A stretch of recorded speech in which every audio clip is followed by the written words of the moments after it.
Hello everyone. आज हम discuss करेंगे यूपीएससी प्रीलिम्स के लिए जो एनवायरनमेंट के लिए जो मोस्ट इम्पोर्टेंट थीम है, जो एक तरह से हम ये कह सकते हैं कि यहाँ से 100% क्वेश्चन आता है और वो एक प्रमाणिक स्तर है, मतलब ये समझ सकते हो। ठीक है, जो मैं चीज़ें बता रहा हूँ वो एक ऑथेंटिक है। इससे आपको एकदम स्मार्ट वे में आपको बड़ी अच्छे से आपका एनवायरनमेंट में बहुत सारे जो पीवाईक्यू के जो क्वेश्चन है ना, उनसे आप देखना उनका जो नेचर है ना, तो वो इनसे कुछ मिला जुला हुआ होगा। ठीक है, तो हम सबसे पहले अगर बात करें एनवायरनमेंट के लिए आपको क्या क्या रीड करना है, और उसके बाद मैं विद पीवाईक्यू बताऊंगा और ये सोर्सेज कहाँ से लिए गए हैं और कहाँ से क्वेश्चन उठाए गए हैं। ठीक है, तो सबसे पहले हम अगर बात करें तो वो है एक्ट के लिए। ठीक है, जैसे आप देखना एनवायरनमेंट में एक्ट जो यूपीएससी प्रीलिम्स में से क्वेश्चन आते हैं ना, वो कहीं मार्केट की बुक से किसी बुक से नहीं आ रहे हैं, समझ रहे हो आप। वो सीधा गवर्नमेंट की साइड से जाके वहाँ से एक्ट को उठाते हैं, वहाँ से फिर क्वेश्चन बनाते हैं। आप देखो कि सेम टू सेम लाइन ही वहीं से क्वेश्चन उठा रखी है, यूपीएससी प्रीलिम्स में आ रखी है। ठीक है, तो इसको विशेष तौर पे आपको ध्यान रखना है। जो भी चीज़ पढ़ो आप ऑथेंटिक चीज़ रीड करो। ठीक है, जैसे मैं एक दो तीन सबके उदाहरण बताऊंगा। जैसे मैं एक्ट के उदाहरण बताऊं, सबसे पहले मैं उदाहरण बताऊं एनबी एक्ट 2002 वाला। ठीक है, और यही जैसे आप उन गवर्नमेंट की जो साइड में गूगल पे सर्च करेंगे तो सबसे पहले जैसे साइट दिखेगा, जैसे ये लिख रखा है राष्ट्रीय जैव विविधता प्राधिकरण।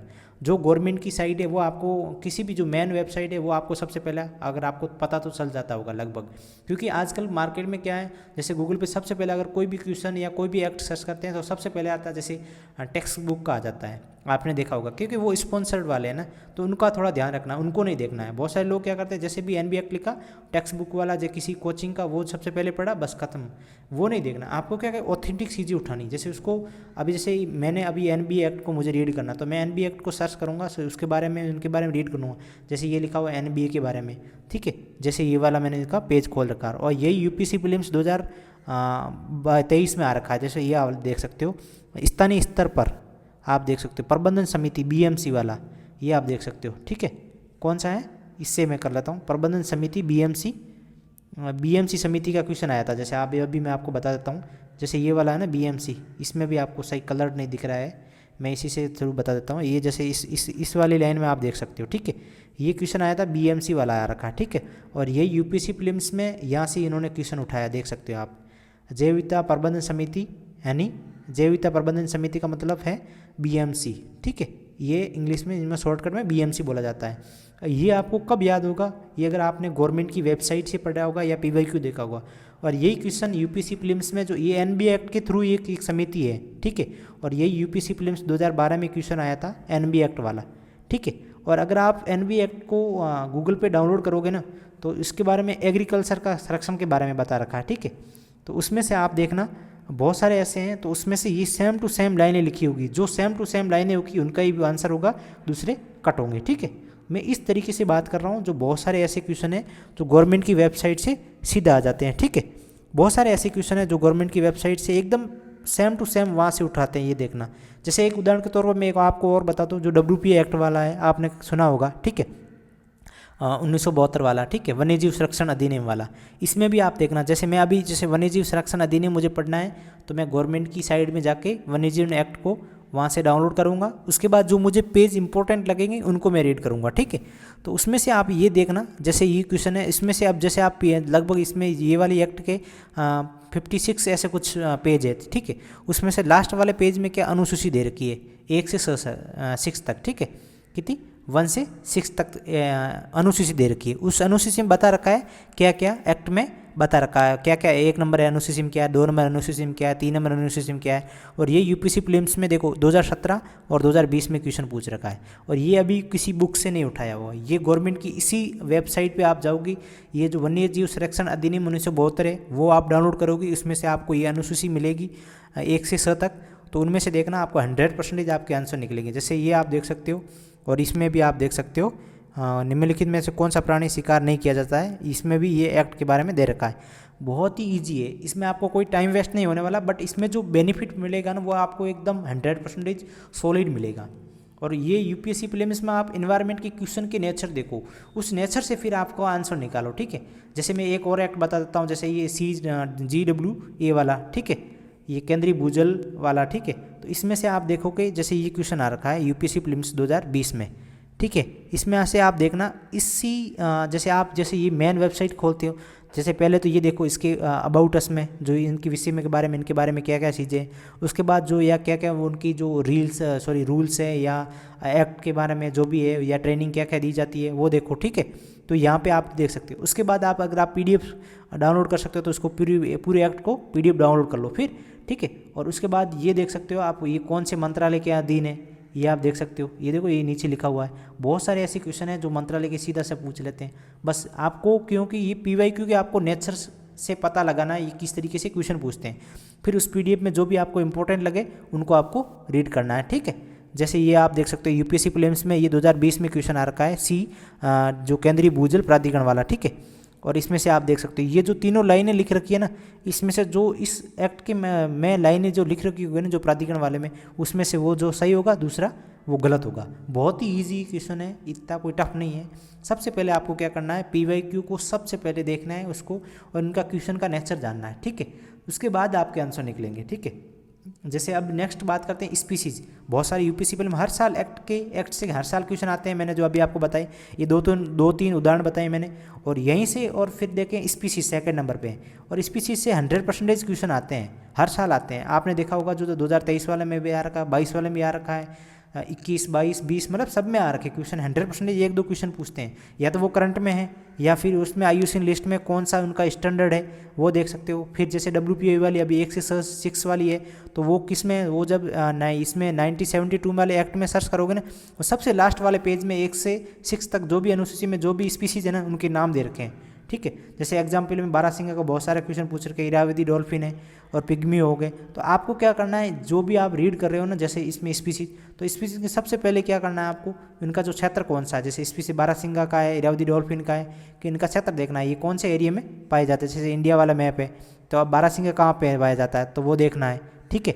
इस तरीके से आपको देखना है। फिर इरावदी डॉल्फिन कहाँ पाई जाती है तो वो देखना है आपको, उड़ीसा के आसपास इधर देखोगे तो मिलेगा, ठीक है। जैसे संबल वाली है, वो नाम नहीं मुझे याद आ रहा है, ठीक है। जैसे पिग्मी हो गए तो ये कहाँ पे हैं, किस तरीके से, पश्चिमी घाट में है, हिमालय की साइड में, तो ये सबसे पहले आपको देखना है, ठीक है। और उसके बाद आपको ये देखना है स्पीसीज है, स्पीसीज में आप ये देखना उनकी जो विशेषता क्या क्या है, इंपॉर्टेंट विशेषता क्या क्या है।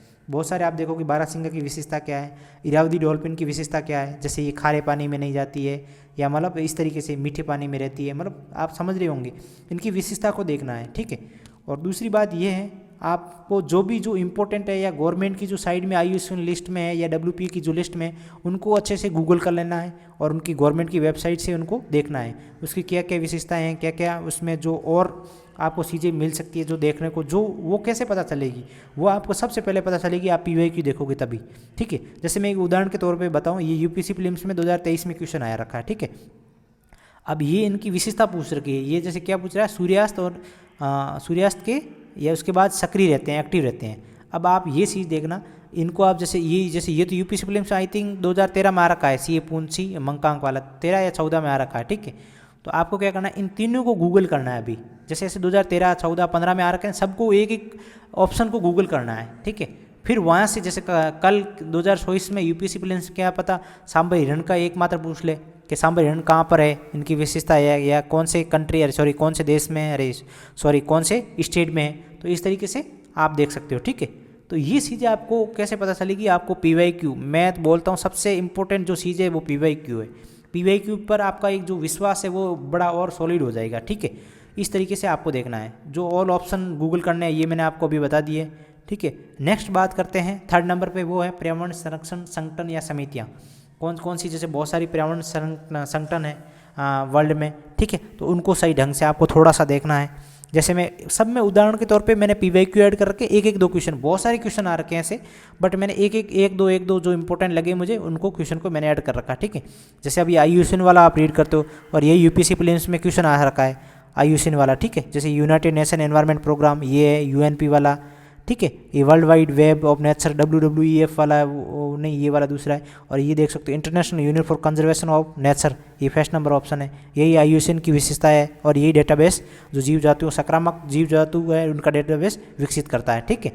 तो ये कैसे पता चलेगा, ये सबसे पहले जैसे अभी आप IUCN को गूगल पे सर्च करोगे ना, इनकी जो मेन वेबसाइट पे जाओगे ना, तो सबसे पहले उनका जो अबाउट अस में आ रखा है, तो उसमें सबसे पहले यही लाइन आ रखी होगी, आप देखना, सेकंड या थर्ड पे पीछे लास्ट में एल ये रखी होगी।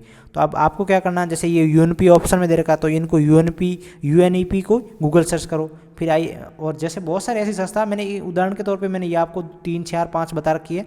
आपको अभी क्या करना है, जैसे जो भी पर्यावरण संरक्षण की जो संगठन या समितियाँ हैं उनको अच्छे से गूगल कर लेना, ठीक है। जैसे आप देख सकते हो ये IUCN वाला क्वेश्चन आ रखा है, यूएनपी वाला भी बहुत सारे क्वेश्चन आ रखा है, IPCC वाला भी क्वेश्चन आ रखा है, ट्रैफिक वाला भी क्वेश्चन यूपीएससी प्रीलिम्स 2017 में आ रखा है, FCC वाला ही आई थिंक 17 में आ रखा है, सिटीज वाला 2015-16 में आ रखा है क्वेश्चन। तो सब क्वेश्चन आ रखे हैं, जो भी बहुत सारे ऐसे और होंगे तो वो भी आपको गूगल सर्च करने हैं। गवर्नमेंट की साइड में जाके इंटरनेशनल संस्था है तो उनकी जो मेन वेबसाइट है उन पे जाके उनको देखना है, ठीक है। बहुत सारे ऐसे क्वेश्चन हैं जो यूपीएससी प्रीलिम्स में जो गवर्नमेंट या एग्जामिनर जो होता है तो वो गवर्नमेंट की मेन वेबसाइट पे जाके वहाँ से क्वेश्चन उठाता है, ठीक है। और दूसरी नेक्स्ट 4th नंबर पे बात करें वो है पर्यावरण संगठन। आपको पर्यावरण संगठन में जो भी है, जैसे मैंने एक उदाहरण के 3 4 उदाहरण के तौर पे बता रहा हूँ, पृथ्वी सम्मेलन है, क्योटो है, रोडोड्रम है, स्टॉकहोम है और बहुत सारे जो सम्मेलन है उनको गूगल करना है। इनकी मेन वेबसाइट पे क्या क्या जो बातें हुई है, जैसे 92 में क्या क्या बातें हुई है वो आपको देखना है, ठीक है। एजेंडा 21 किससे संबंधित है, तो अगर आप पृथ्वी सम्मेलन 92 वाला पढ़ोगे ना तो एजेंडा 21 अपना वहाँ माइंड में आ जाएगा। और यही एजेंडा 21 भी यूपीएससी प्रीलिम्स में क्वेश्चन पूछ रखा है, ठीक है। तो इस तरीके से आपको इनको देखना है।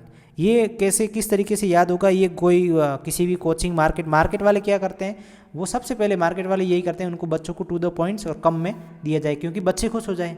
सीधी सी बात है, जैसे मुझे कोई टू द पॉइंट जो चीज़ें मिलती हैं तो मैं क्या करता हूँ, मैं अच्छा बड़े अच्छे लिखे हुए हैं मुझे याद भी हो गए। तो सबसे पहले आपको क्या करना है, आप किसी कोचिंग मार्केट से आप इतना टाइम वेस्ट न करें। जहाँ तक मुझे लगता है अगर आप इन पे जो टाइम वेस्ट करेंगे जो गवर्नमेंट की मेन वेबसाइट थी तो वो आपको बड़ा अच्छा बेनिफिट मिलेगा, जहाँ तक मुझे लगता है। क्योंकि आप PYQ देखोगे ना, मैंने PYQ के ऊपर ही मैं ये बात जो बोल रहा हूँ अभी, ये PYQ के ऊपर ही बात कर रहा हूँ, ठीक है। क्योंकि मैंने उनका नेचर जाना है, क्वेश्चन किस तरीके से आ रहे हैं वो मैंने देखा है, ठीक है। और वो वहाँ से निकल रहे हैं तो इसका मतलब वो एग्जामिनर वो भी वहाँ से गवर्नमेंट की साइड से ही क्वेश्चन दे रहा है, ठीक है।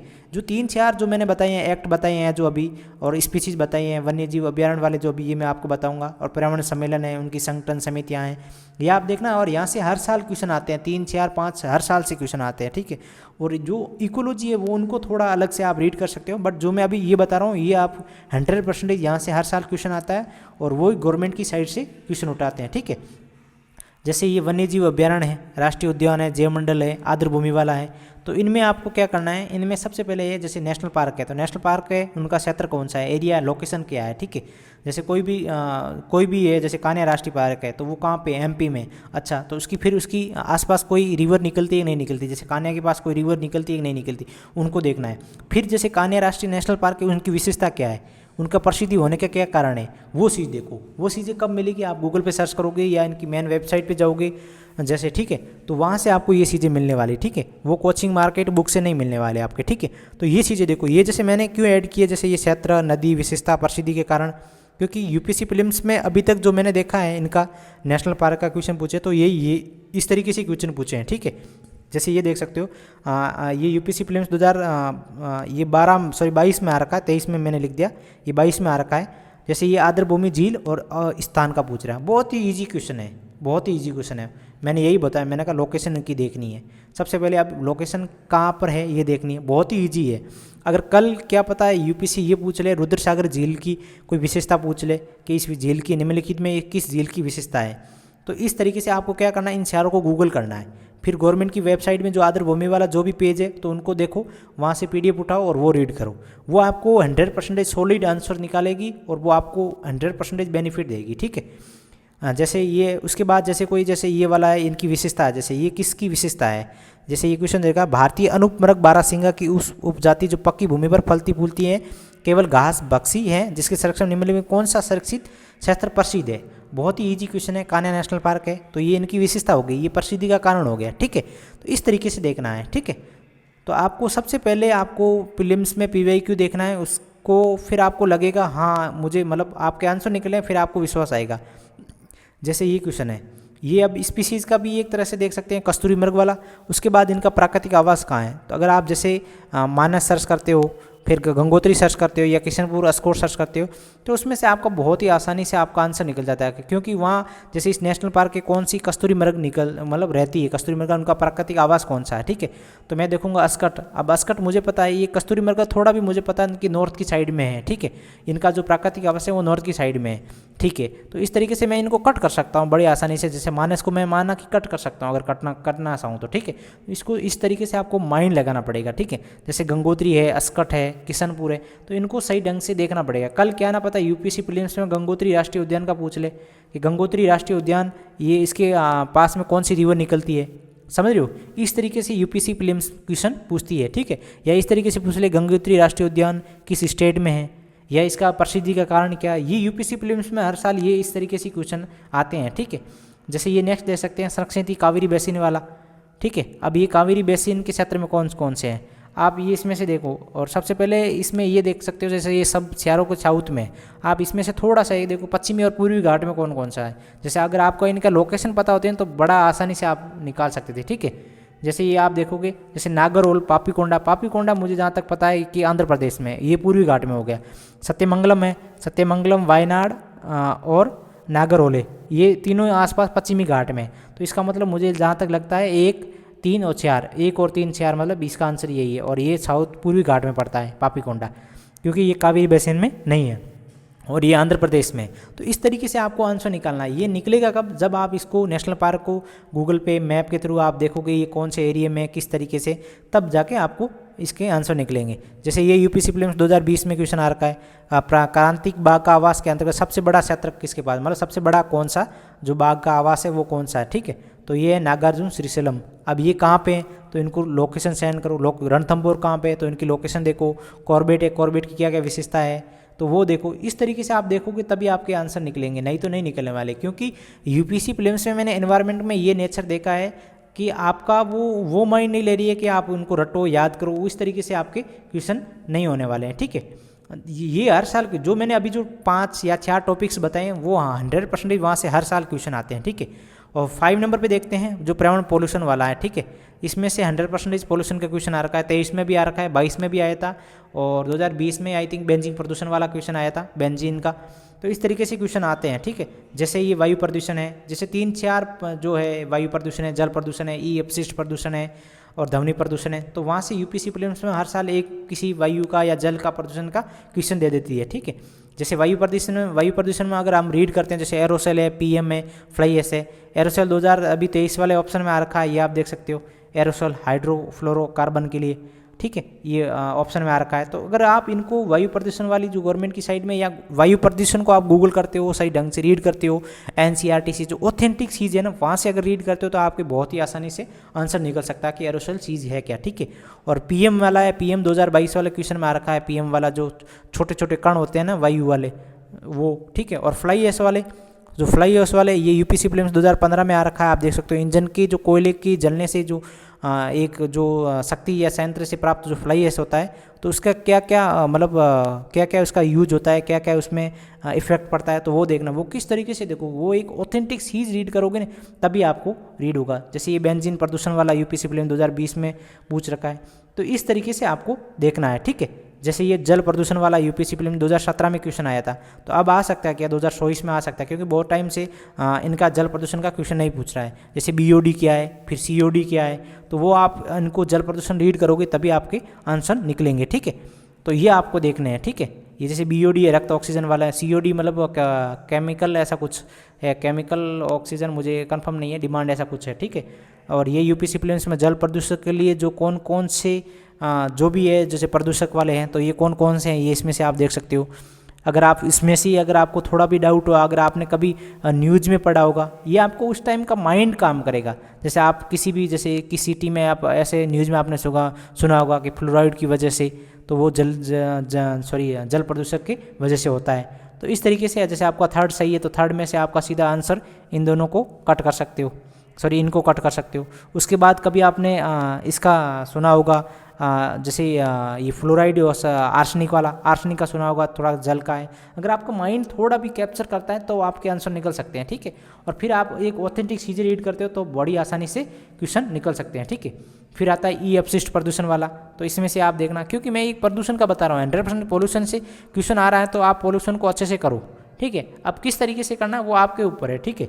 जैसे ये पोल्यूशन के ऊपर आप देखोगे, जैसे छोटे या अपन जैसे कोई कंप्यूटर है, फ़ोन है, तो उसमें से आप कभी देखना उसमें से जो जो चीज़ यूज हो रही है वो ई अपशिष्ट के लिए कौन कौन से केमिकल यूज हुए हैं, तो वो क्वेश्चन पूछ सकती है यूपीएससी प्रीलिम्स में। तो ये यूपीएससी प्रीलिम्स में 2013 में क्वेश्चन पूछ रखा है, बहुत ही ईजी क्वेश्चन था। कभी भी आप देखना यूपीएससी प्रीलिम्स में जैसे पारा यूज होता है, सीसा यूज होता है, केडीएम होता है, बेरिलियम होता है, तो ये आप चीज़ें आपको ध्यान कब आएगी, ये आप PYQ देखोगे, उनके नेचर देखोगे PYQ की, फिर जो एक ऑथेंटिक सोर्सेज रीड करोगे ना तभी आपका आंसर निकलेगा, ठीक है। ये आप देख सकते हो, ये यूपीएससी प्रीलिम्स में क्वेश्चन आ रखा है वायु प्रदूषण वाला। ये आ सका एयर क्वालिटी इंडेक्स है, तो उनके लिए कौन कौन सी जो गैसें हैं तो उनके ऊपर क्वेश्चन पूछ रखा है। तो ये कोई क्वेश्चन किसी बुक से नहीं, मार्केट की बुक से नहीं उठाया, क्योंकि ये वायु प्रदूषण जो उसका गवर्नमेंट निकालती है, तो वहाँ से कौन कौन सी गैसें उनका जो यूज मतलब उनका जो देखी जाती है कि कार्बन डाइऑक्साइड कितनी है, कार्बन मोनोऑक्साइड कितनी है, उनका इफेक्ट क्या है कार्बन मोनोऑक्साइड का, ठीक है। तो इस तरीके से आपको देखना पड़ेगा। ये किस तरीके से होगा, ये आपकी ऑथेंटिक सोर्सेज से होगा, गवर्नमेंट की साइड से होगा, मैं अभी भी बोल रहा हूँ, क्योंकि ऐसे इस तरीके से आपके क्वेश्चन नहीं निकलने वाले, मैं अभी भी बोल रहा हूँ। ये आप देखना, ये एयर कंडीशन का जो इनका जो मेन साइड है, उनकी जो इंडेक्स निकालना, वहाँ से ये जो भी वायुमंडल जो गैसें हैं वो बता रही होगी, ठीक है। तो इस तरीके से आपको देखना, बहुत ही आसानी से इसके आंसर निकाल सकते हो, ठीक है। तो ये मैंने जो सोर्सेज 5 जो थीमें बताई, वहाँ से 100% हर साल ये समझ सकते हो 5 से 7 क्वेश्चन आते हैं, सिर्फ 5, हाँ आई थिंक 5 टॉपिक मैंने बताए, 5 थीम बताइए प्रदूषण वाले, ठीक है। तो इस 5 टॉपिक में से आप समझ सकते हो 5 थीम में से आपके 5 से 7 क्वेश्चन सही हो रही है, वो भी बड़ी आसानी से, बड़ी इजी से हो रहे हैं, ठीक है। तो इसका मतलब है आप इससे एक तरह से ये समझ सकते हो, ये आपका प्लस में पहुंच जा रहा है, ठीक है। और दूसरी बात ये है, इसे आप खुद आप बिलीव कर रहे हो, PYQ देख रहे हो, तो इससे बहुत सारे ऐसे आंसर है जो आपके बड़े आसानी से निकल सकते हैं। तो इस तरीके से मैं ये टेलीग्राम पे आपको PDF सेंड कर दूंगा और बहुत सारे ऐसी वीडियो लेके आऊँगा, और जो भी होगा जैसे हिस्ट्री, ज्योग्राफी, इकोनॉमिक्स, पॉलिटी का, जहाँ तक मेरा जो एक टारगेट रहता है कि मैं एक ऑथेंटिक चीज़ें बताऊँ आपको कि आपका आंसर सही ढंग से निकले, ठीक है। Thank you.